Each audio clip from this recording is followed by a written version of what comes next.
이번 선거의 가장 큰 특징은 게임의 룰, 즉 선거법이 개정된 후 첫 선거입니다. 게다가 준연동형 비례대표제를 처음 시도하게 되는데요. 여기에 선거 연령을 만 18세로 낮춰 14만 명의 고3 학생들이 처음으로 투표를 하게 됩니다. 유튜브 등 뉴미디어의 선거 영향도 주목할 만한데요. 새 제도와 뉴미디어가 이번 선거에 미칠 영향, 박영득 포항공대 인문사회학부 교수 모시고 이야기 나눠보도록 하겠습니다. 안녕하십니까? 안녕하세요. 네.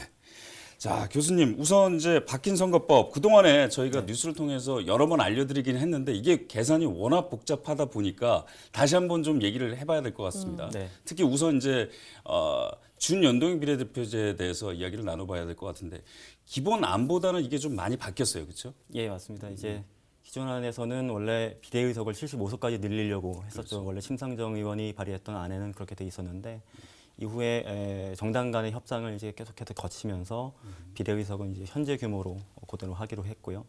그 와중에도 이제 30석에 대해서만 연동형 비례대표제 방식으로 의석을 배분하는 그런 캡을 씌웠죠. 이른바. 30석이라는 캡이 좀 특징이 있는 거고 네. 그리고 사실상 요번에 지역구 의석수는 변함이 없다. 네, 지역구 그렇습니다. 의석수 변함 없고 비례대표 의석수 변함이 없고. 네. 그래서 이제 계산이 조금 더 복잡해졌어요. 예, 그렇죠? 맞습니다. 어떻게 계산해야 되는 건가요, 교수님?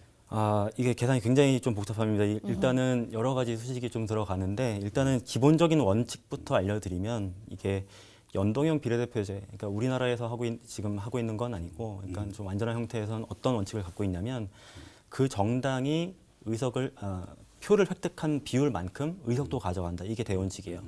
예를 들어서 국회의원 선거를 했는데 득표를 A 정당이 한 30%를 했다. 그러면 의석도 30% 가져가야 된다는 거죠.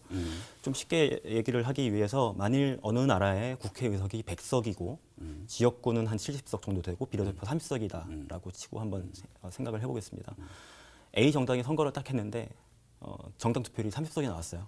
근데 지역구에서 20석이 당선이 됐습니다.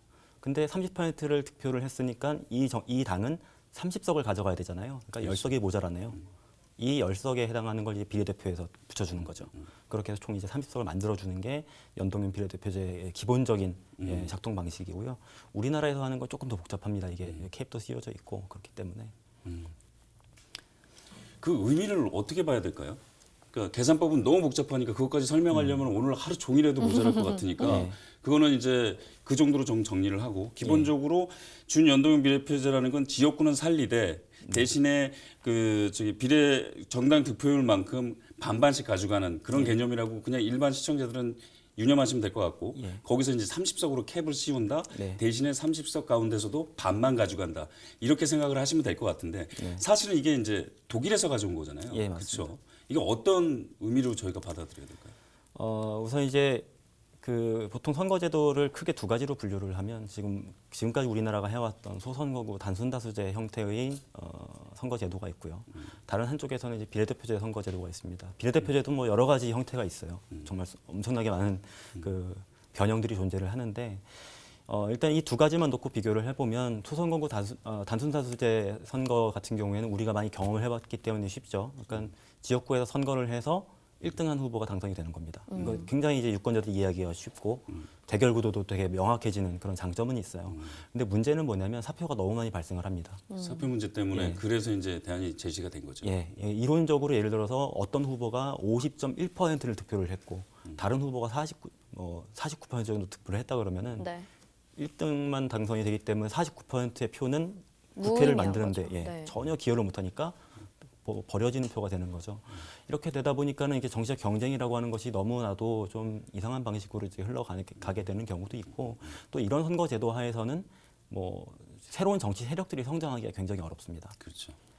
우리가 지금까지 많이 겪어왔지만 특히 이제 작은 정당들 같은 경우에는 열심히 선거 경쟁을 하다가도 선거 막판 가가지고 그래도 그나마 우리 쪽에 가까운 후보가 당선되기를 바라는 마음에서 마지못해 사퇴하는 그런 경우들도 많았거든요. 그러니까 새로운 정치 세력이 성장을 못하는 겁니다. 그러니까 굉장히 폐쇄적인 정치 제도인 거죠. 근데 연동형 비례대표제를 포함해서 여러 가지 비례대표제들 같은 경우에는 기본적으로 받은 만큼 가져간다라고 하는 원칙을 따르고 있기 때문에 굉장히 다양한 정치 세력들이 등장을 할 수가 있고 그래서 국회도 좀 더 다양한 구성을 갖게 되고 그리고 우리가 이번 20대 국회에서는 약간 좀 경험을 해봤습니다만 좀 다당제가 형성이 되면서 완전히 극단적인 극단적인 싸움만 있다기보다는 그 동물국회가 안에서 아니고 식물국회라는 얘기가 나올 정도로 아예 멈춰섰었죠. 예, 근데 이제 그 안에서도 나름대로 중간에 있는 여러 정당들이 뭐 합의도 이끌어내고 그런 좋은 장면들도 좀 있었거든요.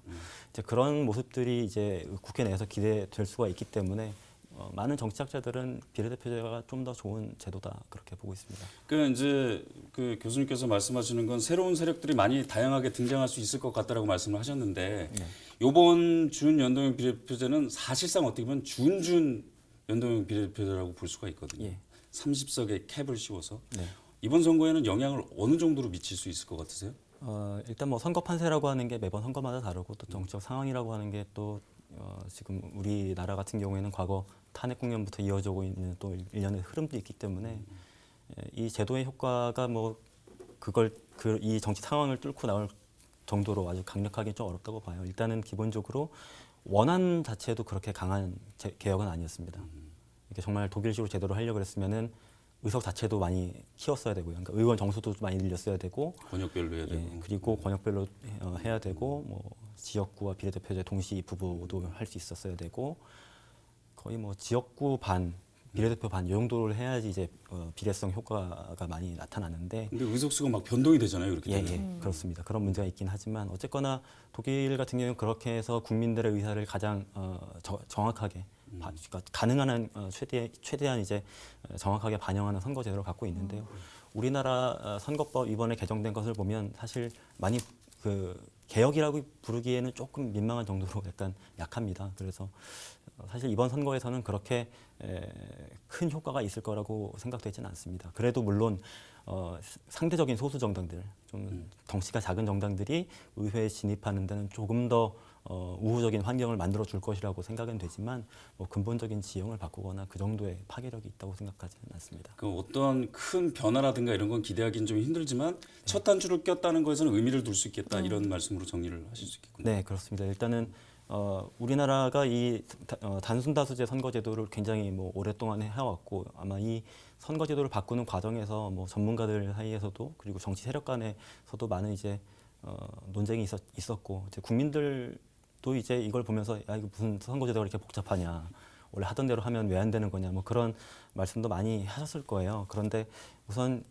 제가 보기에는 좀 약간 불만족스러운 수준의 아주 작은 미약한 개혁이지만 그래도 이런 작은 변화를 조금씩 봐가면서 더 앞으로 더 큰 변화를 이끌어 나갈 수 있는 그런 밑거름이 되기를 바랍니다. 네, 지켜보도록 하죠. 네네. 정당 이야기를 잠깐 언급을 해주셨는데요. 이제 선거법 개정 전후에 정당이 많이 늘었습니다. 그래서 중앙선관위에 등록된 정당만 34개나 된다고 하는데 이 정당들이 물론 나름의 목소리를 내기 위해서 나타난 거기도 하겠지만 위성정당 이야기가 그래서 많이 나오고 있어요. 위성정당에 대해서는 어떻게 보시나요? 일단 분명히 제가 말씀드릴 수 있는 거는 뭐 정당 설립의 자유가 있고 정당 활동의 자유가 당연히 보장되어 있는 나라입니다. 그렇기 때문에 근데 그런 것을 전제를 한다고 하더라도 저는 개인적으로 위성정당이라고 하는 것은 제가 좀 긍정적으로 보기 좀 어려운데요. 그게 왜 그러냐면 일단은 그 연동형 비례대표제의 제도의 취지를 굉장히 악용하고 그것을 왜곡하는 그런 점이 있고요. 또 유권자를 정말 말 그대로 뭐 현혹하는 그런 전술이기 때문에 저는 사실 좋은 형태의 그런 방법은 아니라고 생각합니다. 꼼수에 꼼수로 맞선다 이렇게 얘기를 하고 있는데 예, 저는 근데 그런 식으로 안 했으면 좋겠습니다. 왜냐하면 어느 한쪽이 뭐 잘못된 방식으로 한다고 해서 그걸 막기 위해서 또 같은 방식으로 하게 되면 결국 그 방법이 정당화돼 버리거든요. 그건 우리가 이번 선거도 중요하겠습니다만 두 정당 모두에게 앞으로 정치의 미래는 앞으로 많이 남아 있으니까 그 미래를 생각하면 둘 다 그러지 않은 것이 저는 좋다고 생각합니다. 네. 또 한 가지 주목해 볼 만한 게 선거 연령을 낮췄습니다. 외국 사례는 이제 선거 연령이 좀 낮은 경우들도 많이 있는데 이번 선거에서 이 법 개정의 이유가 어떤 건지 좀 설명해 주세요. 네, 일단 뭐 대강 다른 나라들 역사를 좀 알려드리면은 그 원래 이제 민주주의 초기부터 2차 대전까지는 보통 대부분 만 21세였어요. 그러다가 이제 전쟁이 끝난 이후에 이제 20세로 줄였고 이제 60년대 70년대에 들어서 주로 이제 서유럽 국가들이 만 18세로 이제 내려가게 됐습니다. 네. 그렇게 됐던 이유는 기본적으로 그 나이쯤이 되면 일도 하고 일을 한다는 얘기는 세금을 낸다는 얘기죠. 나라에 세금을 내는데 정치에 관여를 할 수 없다라는 건 이거 말이 안 되지 않습니까? 그래서 낮춰준 거거든요. 그래서 이제 뭐 지금까지도 계속 이제 낮추려는 나라들이 계속해서 존재를 하고 있고 일본도 이제 우리나라하고 이제 비슷하게 유지되어 오고 있다가 2016년에 내려왔습니다. 사실 우리나라도 2016년에 중앙선거관리위원회에서 선거법 개정 의견을 제출을 하면서 만 18세로 선거 연령을 내리자 이런 주장을 한 적이 있습니다. 이때 이유가 크게 세 가지를 제시가 되었었는데요.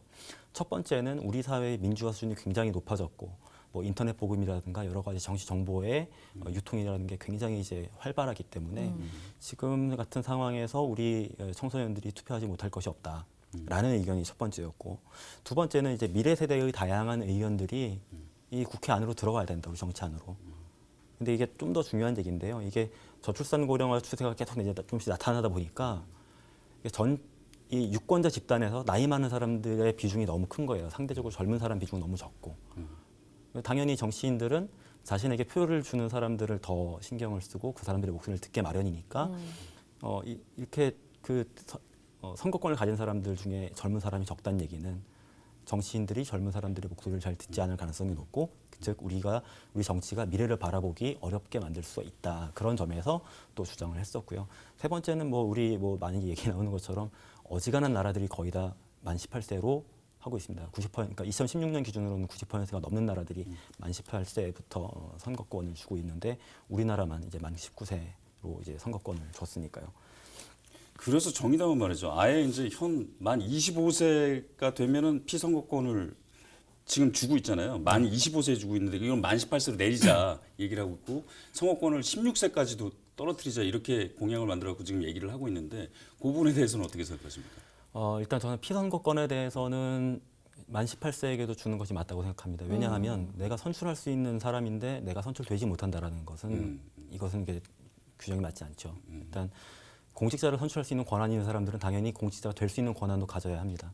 물론 이제 제가 이런 얘기를 하면은 많은 그 시청자분들께서 견해가 다 다를 수 있습니다. 어린 학생들이 정치를 어떻게 하느냐 이렇게 걱정하실 수도 있어요. 근데 그거는 어디까지 유권자가 판단을 하는 거고 저도 그렇게 걱정을 할 수 있는데 만일 그 어린 학생이 선거에 나와서 당선이 됐다면 그 지역의 유권자들이 그 학생이 잘할 것이다라고 믿어서 찍은 거거든요. 그렇기 때문에 저는 충분히 가능한 일이라고 생각은 합니다. 일단 권리를 주는 거지 당선을 시켜주는 건 아니잖아요. 그러니까 그런 문제에서 이제 18세로 피선거권을 주는 것이 저는 좋겠다고 생각은 합니다. 선거법이 이제 개정이 되면서 아까 전에도 제가 잠깐 말씀드렸지만 만 18세로 선거 연령이 낮아지면서 지금 14만 명의 고3 학생들이 처음 이제 투표 그 선거를 겪게 되는데 이게 학교 내에서가 문제가 될 수 있거든요. 충분히 지금 어떠한 대책이 아주 완전히 견고하게 지금 장기간 동안 고민해가지고 만들어진 게 아니기 때문에 정부라든가 교육청에서는 지금 내놓고 있으면 중앙선관위라든가 좀 실효성이 있어 보이십니까? 좀 짧게 부탁드립니다. 우선 그 선거관리위원회에서 시민에 대한 정치 교육도 담당을 하고 있습니다.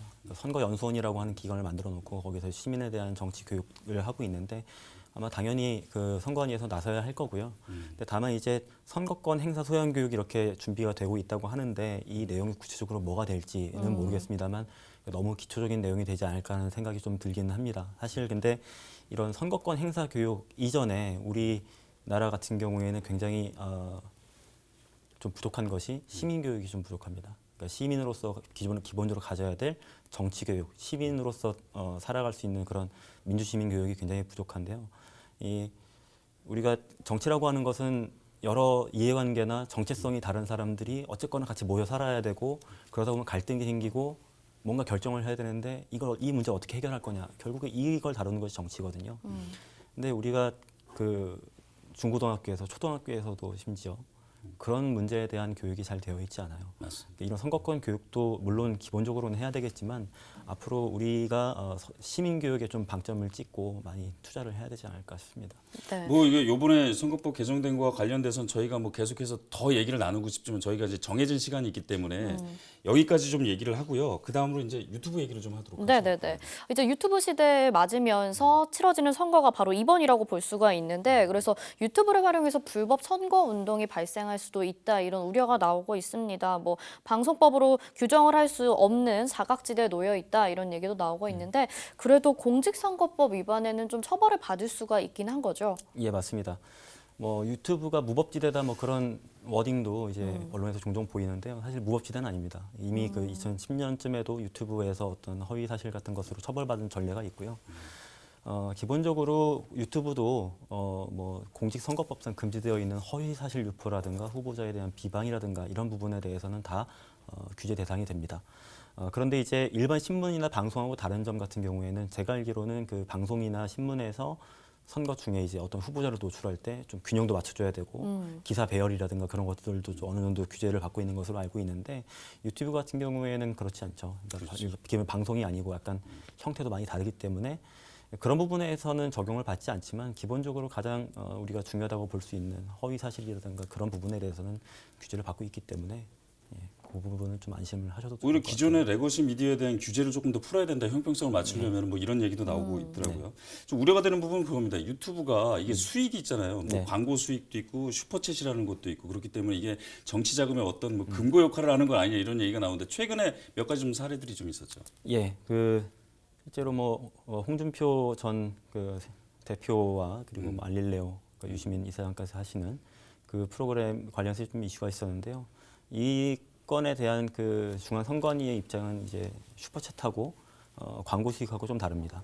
슈퍼챗 같은 경우는 이게 슈퍼챗이 뭐냐면은 그러니까 유튜브에서 생중계를 하다 보면 여러 시청자들이 와서 그 방송을 보잖아요. 방송을 보다가 뭐 당신한테 후원금 같은 걸 주는 거죠. 뭐 네. 만 원도 드리고 뭐 1,000원도 주고 그런 식으로 하는 건데 이거는 불법입니다. 기본적으로 우리나라 정치자금법상에는 어떻게 되어 있냐면 우리나라는 정치자금을 받으려면 후원회를 통해서 하게 돼 있어요. 근데 이제 이거는 개인이 다른 정치인에게 주는 후원의 형태인데 후원회를 거치지 않기 때문에 이거는 완전히 위법한 그런 형태가 되기 때문에 슈퍼챗은 금지가 되어 있습니다. 그런데 광고 수입의 경우에는 좀 얘기가 다른데요. 광고 수입 같은 경우에는 그 정당이 나름대로 활동 목적 범위 안에서 정치 관련된 영상을 올리고 거기에 이제 광고가 붙을 수가 있지 않습니까? 광고가 붙어서 거기에서 부대 수입이 생기게 되면 그거는 위법한 게 전혀 없습니다. 그런데 그러니까 통상적인 범위를 넘어서는 액수를 받거나 아니면 우리가 흔히 PPL이라고 하죠. 아예 그 특정 그 스폰서를 받아서 하게 되는 그런 광고 같은 경우에는 법 위반의 소지가 있다. 뭐 그런 입장을 갖고 있습니다. 간략하게 정리하자면 이제 이걸 콘텐츠 수입으로 봐야 되냐, 후원금으로 봐야 되냐, 뭐 이런 식으로 해서 이제 나눠진다 이렇게 예, 볼 수가 있을 것 같군요. 이게 유튜브도 유튜브지만 이제 지금은 워낙에 이제 SNS 온라인상에 워낙에 많은 그 미디어들이 있기 때문에 이게 이번 선거에 어떤 영향을 끼칠까? 특히 이제 유튜브는 지금 거의 최고조에 지금 달아 있는 상태잖아요, 우리나라에서는. 어떻게 보십니까? 간략하게 좀. 네, 일단 뭐 유튜브를 통해서 많은 시민들께서 일반 뉴스도 보시고 이제 요즘에는 뭐 레거시 미디어에서 나오는 그런 뉴스 외에도 뭐 개인 그 방송하시는 분들이 생산해낸 사실 그런 뉴스들도 그 편집하는 거 보면 퀄리티가 대단하더라고요. 많이들 보고 하시는데 아마 그런 경로를 통해서 정보를 많이 접하시기 때문에 나름대로 파급력은 클 거라고 생각은 됩니다.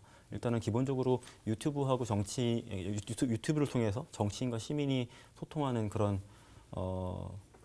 모습이 많이 나타나고 있고 그건 나름대로 뭐 좋은 모습이라 생각을 해요. 그러니까 우리가 정치인 쉽게 만날 수 없는데 그 사람이 직접 나와서 자기 얘기하고 좀 더 가까워지는 게 좋은 거니까. 근데 이제 선거 과정에서는 과연 어떤 영향을 미칠 것이냐에 대해서 얘기를 해보면 일단은 뭐 큰 영향을 미치지 못할 수도 있다라는 점에서 한번 말씀을 드리면 일단 유튜브 같은 경우도 보면은 제가 좋아하는 정치인의 유튜브를 주로 보지 싫어하는 사람들 거 굳이 찾아보지 않잖아요. 근데 선거 판세를 바꾸려면은 아직 선거에서 누구를 지지할지 마음을 못 정한 유권자들이 그런 것들을 봐야 되는데 그런 분들은 생각보다 그 정치 관여도가 높지는 않습니다.